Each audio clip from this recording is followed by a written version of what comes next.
My name's Harry. I'm Jim. I'm Becca. I'm also from Canada. Hi, I'm Dale. My name is Diane Feely. I live in southwest Detroit. Hi, my name's Fran. I teach at Wayne State University. And I have to confess I am a capitalist. I'm a libertarian who loves free market capitalism. I would identify myself as a Marxist. I've worked for a large corporation for a long time.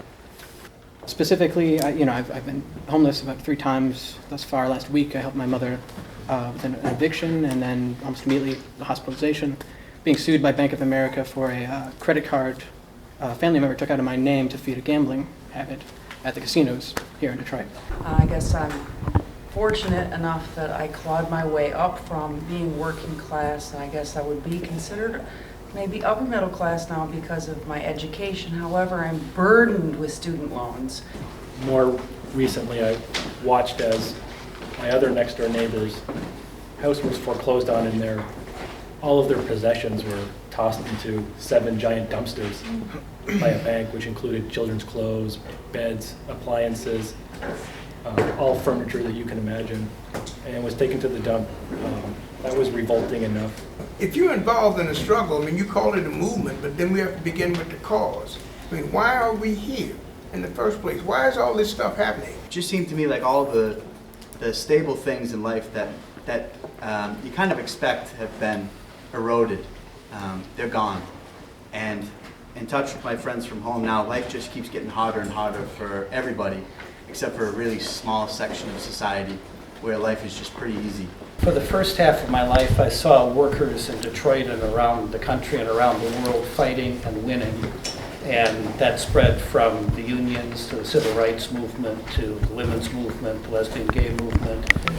And the second half of my life, I've seen workers retreating and losing around the world. Don't be so sure that we have a system that failed the people as much as we have people within that system that failed us.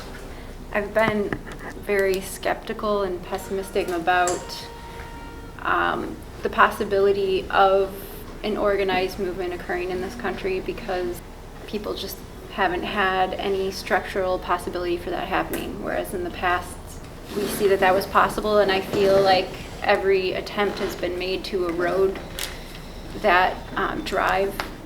I think we have a fundamental problem with our society. I think that we have a decent system wherein we're represented, but we're not being represented because of the way that campaign finance works.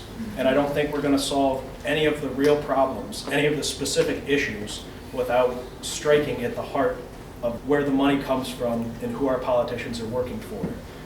There's the desire to do something, but I feel like we haven't really educated ourselves enough.